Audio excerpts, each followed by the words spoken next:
I used to love the ocean. My wife and I would visit a different beach town every year, small places, quiet.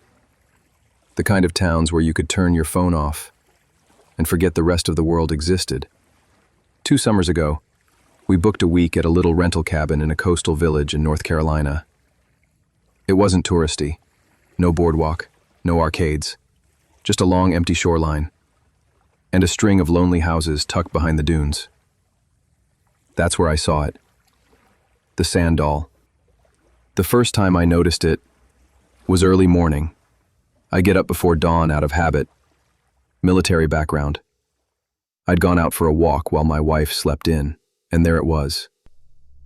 A little figure, sitting perfectly upright in the sand just beyond the tide line. It was shaped like a person, tiny arms, round head, sea glass pushed in where the eyes should be, even shells on the sides, like earrings. I figured some local kid had made it the day before. But what caught me off guard was how perfect it looked. No footprints around it, not even mine. The sand was completely untouched. The next morning, it was there again. Same spot, same shape. But this time, it was slightly different.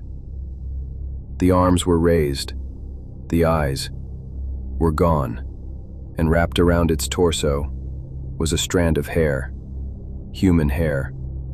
That day, I stopped by the bait shop down the road, just to ask if any local kids made sand sculptures like that.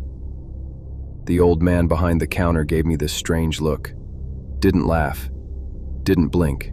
He said, "No one lets their kids play on that beach, not after what happened." I asked, "What happened?" He paused, then said, real quiet, "The tide doesn't take things from that stretch. It leaves things behind."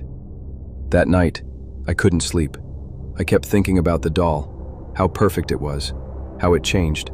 So, I went back out, just after midnight. The beach was empty, silent, like the world was holding its breath. But the doll was gone. I turned to head back to the cabin. That's when I heard it. A sound, behind me.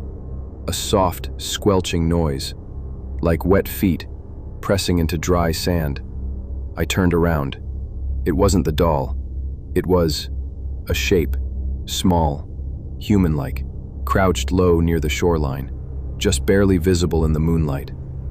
When I stepped toward it, it scrambled backward, fast, the way a spider moves when it knows you've seen it. And then, it vanished, right behind the dune. The next morning, there were 2 dolls. Both had sea glass eyes.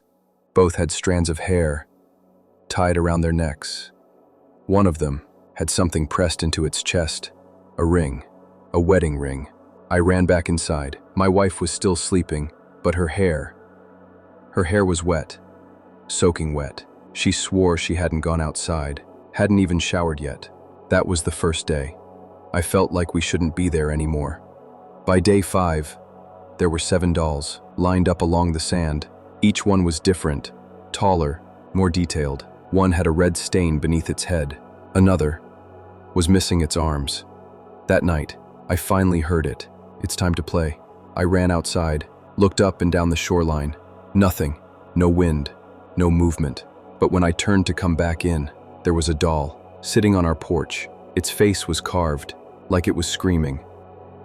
We left the next morning. Didn't even pack properly. We just drove. I've never gone back. Never looked up the town's name again. But every now and then, I wake up with sand in the bed. And last week, I found something tucked behind the wheel of my car. A tiny figure, made of dirt and beach grass. Its eyes were sea glass. Some things don't wash away. They just follow you home. Some places don't want to be visited. Some beaches don't like to be forgotten.